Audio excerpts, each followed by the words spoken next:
What's up guys? We are here in Capitolio, a small neighborhood in Pasig City which has around 9,200 people living here. Any serious foodie would really know that Capitolio is really a must-go place where you can find all different kinds of good food. My name is Rico and I was born and raised here in Capitolio, Pasig. And here are my top 5 best places to go to for special occasions to give yourself may langaw, a little treat for yourself. Okay, now let's find eat.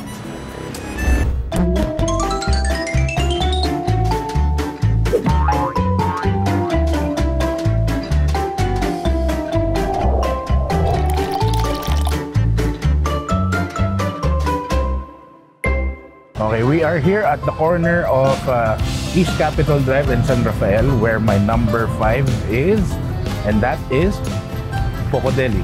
Let's go. Poco Deli offers an array of different European North American comfort foods. They have Spanish tapas, Italian pizzas, a wide selection of sausages from different parts of Europe, and a plethora of different wines. The Spanish word poco means bit or little, and it's so fitting for this small and cozy space that maybe just fits 15 to 20 people at a time. Alright guys, so we already have the order. Andito yung ating gambas, our appetizer, a New York Wagyu pastrami, sausage sampler from different regions in Europe, I think. And this is the quattro carne pizza. So apat na for me.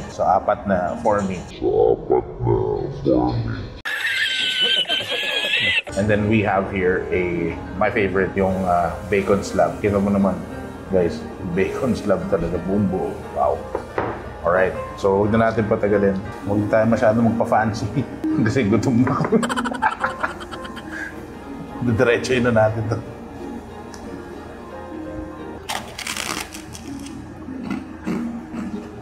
Oh, naiyak ako. Wait lang. Sarap. The garlic and that sauce really brings everything together. Oh man, that's grabe. Yun lang talaga masahe ko. Sarap. Let's try the sandwich. Oh my goodness. Dali lang. Kailangan natin maging strategic dun sa sandwich. Masyado siyang malaki. Kahalatiin lang natin. So, tinan muna natin close up. So, that's the Wagyu meat. I think this is cheese. Some cucumbers. May gulay-gulay sa ilalim. Tomatoes. I think that's a mustard. That's oat bread yung gamit nila. So, let's go for it.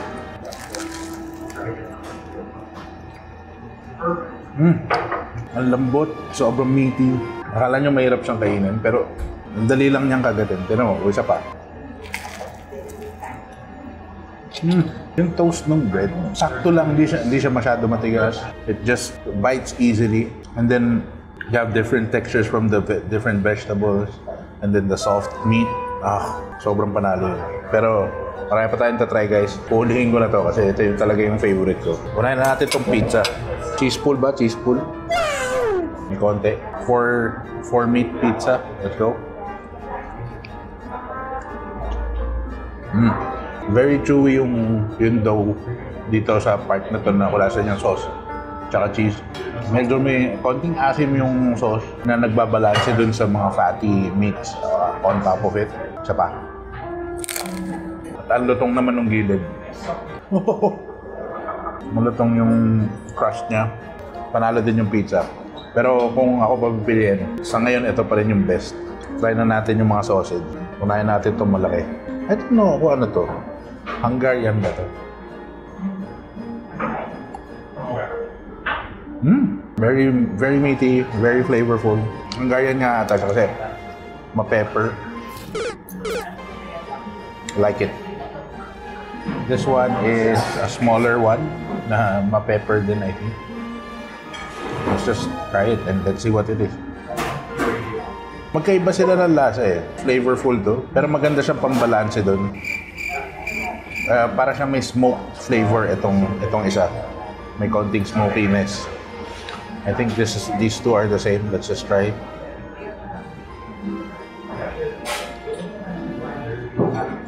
Wow. I think this is chicken. Bagay na bagay pang breakfast. And Hindi ko alam kung parehas to, pero nahiwa ko na eh. Tignan natin. Yeah. These two are the same. Pero masarap siya nandali. Okay, last but not least, ito talaga yung binabalik-balik ako. Makikita nyo guys dito. So, perfectly grilled. Hindi siya sunog. Kasi may fat, meat. 3 layers. So, ano pa ba? Kung hindi, tikman.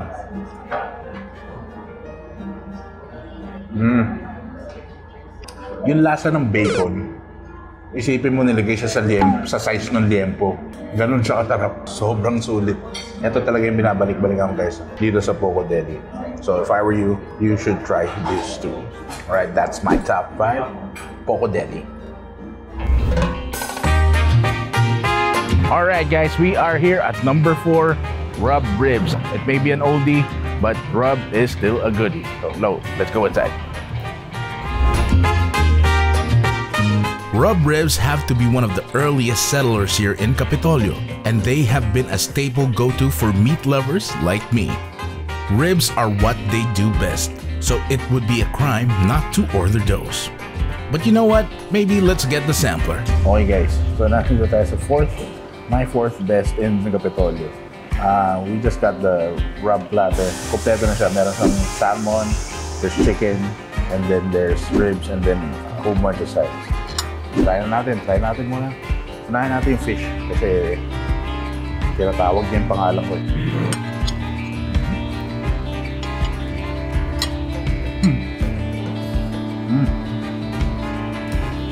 Medyo may nen. Wow. Sobrang lambot talaga ng salmon. Ang sarap ng flaky na yun. At saka yung sauce niya, mukha siyang grits dito, pero hindi. Swabe lang. Light na light lang yung sauce. Ayun o, sobrang dali niyang konting ano mo lang, nag-break away na siya. Tapos, hindi siya masyadong makakam. Basta pa. Yung sauce, manamis-namis na konti, pero hindi naman siya sobrang overpowered. Wash it down with some Coke Zero. Masarap! Yeah. Yung chicken. Manok bro. Very well cooked inside. Baka mainit, mapaso na naman ako. Ang sarap ng marinade nila dun sa chicken. Wala, roasted talaga. Tapos ano lang siya, light lang. Hindi siya overpowering, swabe. Kaya talagang itong rub kahit matagal na, balik-balikan pa rin tayo. Try natin with the sauce. Konting sauce lang. Yun. Smoky na yung chicken, naging smoky palalo. Panalo. Ito ngayon yung main event. Yung ribs. Saka tayo ng parte ng ribs lang. Take a look at this, man. Wala mo na kahit ano.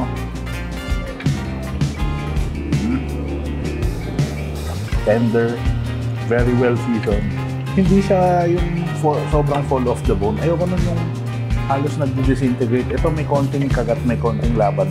Para sa akin, mas masarap yun eh. Kaya naman natin ito isang sauce. Itong sauce na to, mas may asim ng konti. Nakakat niya yung richness ng ating rib. Pero para sa akin, ito pa rin rib sauce. The best. Oh yeah. Rib sauce, tapos taster ng coleslaw. Perfect. Guys, kahit luma na yung rub, sobrang solid pa rin niya, kaya siya nasa loob ng top 5.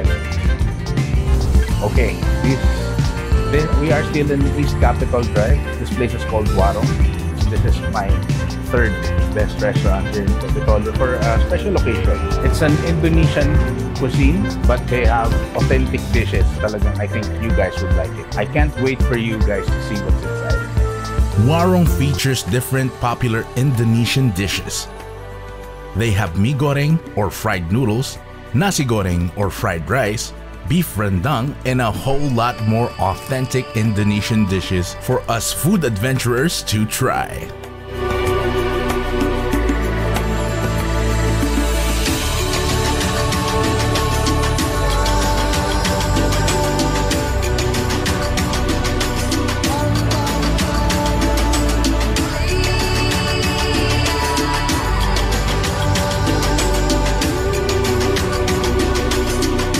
speaking of try, that's what we're about to do. So kita-kita nyo naman na konti lang in order natin ngayon. We just have a dragon fruit shake, nasi goreng, mee goreng, and beef rendang. These are the most staple foods of the Indian cuisine para matingnan natin kung gaano authentic. Ito yung mga alam kong masarap talaga. Pero marami pa sila ibang mga Indonesian food na you guys should try out for yourself when you do come here. Okay? So laga, simulan na natin tumikim. Simulan muna natin dito sa sa nasi goreng kasi rice person talaga tayo dito sa Pilipinas. Let's get some of the egg yolk, egg white, and then some of the rice. Ito mild lang to guys, yung kinuha namin. First bite. Wow. Panalo guys, ang sarap nung yung sambal sauce talaga yung nagdadala nun sa Ewan ko kung makikita sa camera, pero yung mga pula-pula na gano'n, yung sambal sauce. Yun yung parang nila, bagoong na maanghang.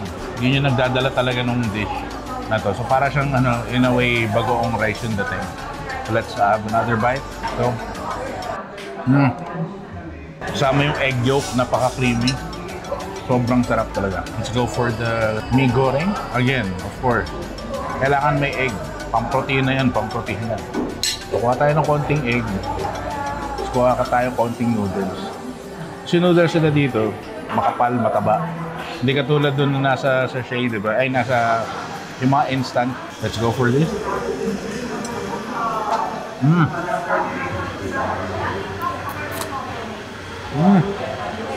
Wow!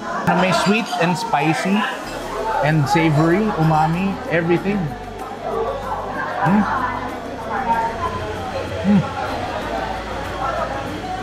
Ang sarap talaga. Tikman muna natin tong dragon fruit. Oh, very refreshing. Alam naman natin, dragon fruit, hindi siya ganun ka-flavorful, di ba? Meron yung parang nilagay na pineapple.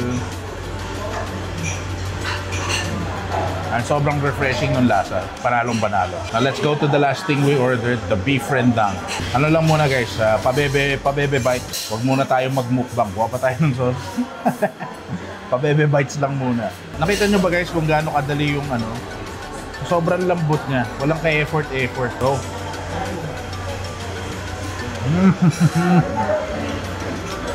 malambot, maanghang. Medyo mild lang yung in-order namin pero medyo spicy siya. Tapos mo yung creaminess nung coconut milk, lalasa mo pa rin. Ngayon, kailangan natin subukan to na may rice. Malasa na yung rice, malasa pa yung beef rendang. Alam ko mas bagay sa plain rice yung beef rendang, pero at this moment, we have the nasi goreng. Feeling ko naman match sila. So, tingnan natin kung match. Tingnan natin yung match, guys.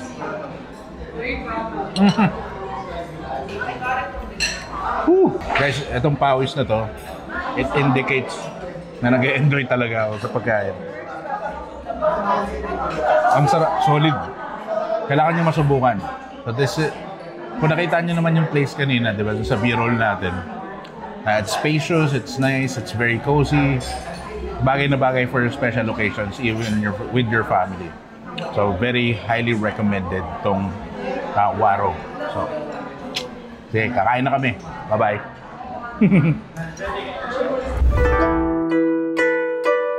Now we are here at the outside of my top 2 and 1 which are conveniently under the same roof. Ang Haru Restaurant and Cafe Juanita. Now, let's go in. This could be considered cheating because they now share the same roof and I guess the same owner. But for me, growing up, these two restaurants have been a staple for birthdays and special occasions. They give me that nostalgic feeling every time I eat here. Just look at this very homey and cozy interior. Wow, it just sets the mood for a great meal.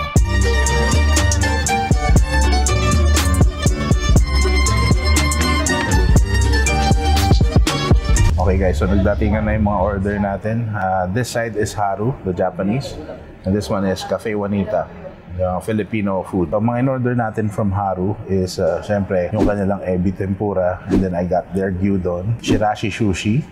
And then, from Cafe Juanita, syempre, ito, must try talaga yan, kare-kare. And this next one is the dinuguan and the baby pusit, the adobo. Tikman muna natin yung sa haro. Ito ulit yung chopstick. Tignan natin kung gagana ulit yung tricks. So, ganun lang sa'yo. 1, 2. Oh. You're so dumb! Medyo. Hindi sobra, pero at least pasok pa rin. Simulan natin sa heavy tempura. Tempura, guys. Alright, let's try. Dip natin yung tempura na yan dito. First bite, tempura. Let's go. Wow.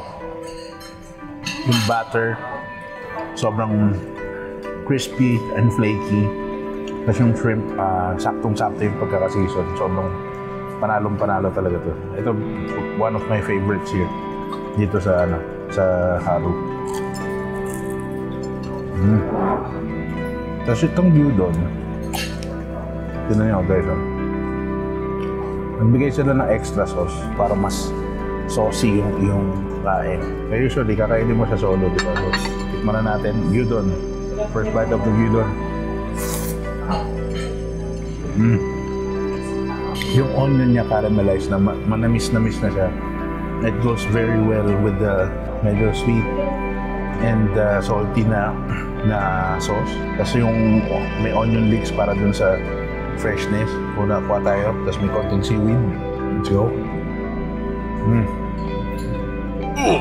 Ay, nahulog. The best.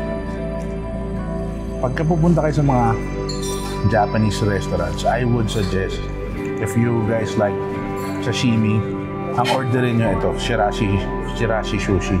Kompleto na siya ng may salmon, may tuna, hipon, shrimps, crab, or fake crab.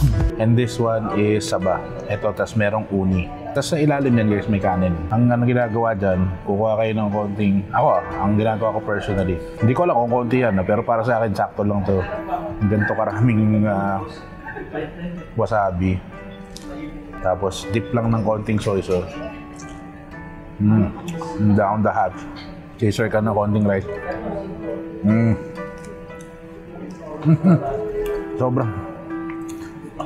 Sobrang milky, creamy ng salmon. So, sarap. Ito naman, try natin yung tuna. Again, kailangan natin lagyan ng konting wasabi. Para sa akin, sakto lang yan, konti lang yan. Let's go for it. Wow. Mangat sa ilong ko. Para sa akin yung difference ng salmon tsaka ng tuna. Yung salmon, very creamy. Yung tuna, very meaty naman. Try natin to, yung white fish nila. Hingyan natin ng konting wasabi ulit. Konti lang. Para hindi gumuhit ulit sa ilong ko. Dip it. Dink it. And swallow. Fresh na fresh yung fish. Tsaka wala siyang fishy na smell o taste. Wala, hindi ko ma-describe pero ang sarap niya. Panalo. So ito yung mga pics ko sa Haru. Madami pa sila ibang mga different Japanese food that you could try. May ramen din sila. Kung pupunta kayo dito, itong tatlo na to, I would highly recommend. Okay? Let's move on to Cafe Juanita. Chopsticks down. Pero dito sa Cafe Juanita, kailangan meron tayong plain rice. Kasi Filipino food really needs to pair with rice. Alam ng lahat ng Pilipino yan. So kahit konti lang muna din. Ilalas natin yung kare-kare kasi certified that's my absolute favorite. Let's go first with the baby squid. Okay. Kuha tayo ng isang squid. Konti nung squid bites. Konting rice. Importante yan, as a Filipino, sabay mo na agad. Quick bite. First bite, baby squid, adobo.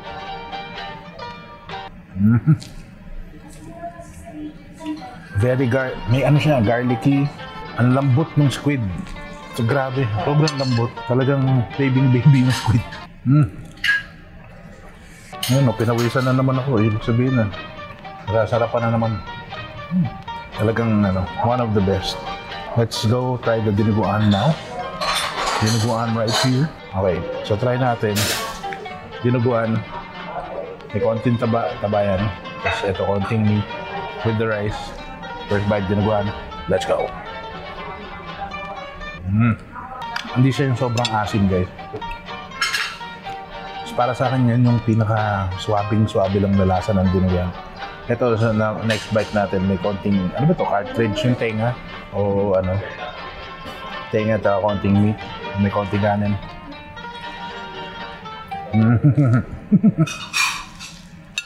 Ang sarap. Sobrang favorite ko yung dinuguan dito sa Cafe Juanita. Sobrang panalo. I really highly recommend if you're coming here, orderin nyo yan. Saka itong baby squid. And then last but not least. Oh boy. Konting kare-kare. Kuha tayo ng konting gulay. At syempre yung kare-kare sauce. Sauce that rice. Syempre wag natin kakalimutan yung bagoong. Maglalagay tayo sa plate natin ng bagoong. Simulan muna natin guys yung sauce lang muna. Walang kahit ano. Sauce, kanin.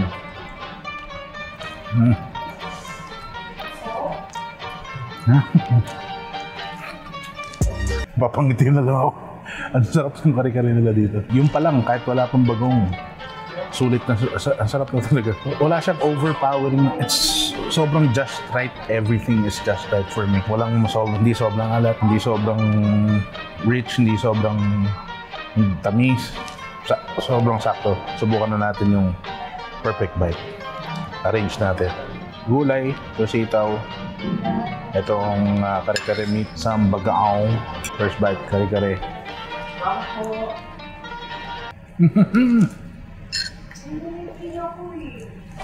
Hindi nang bumubo.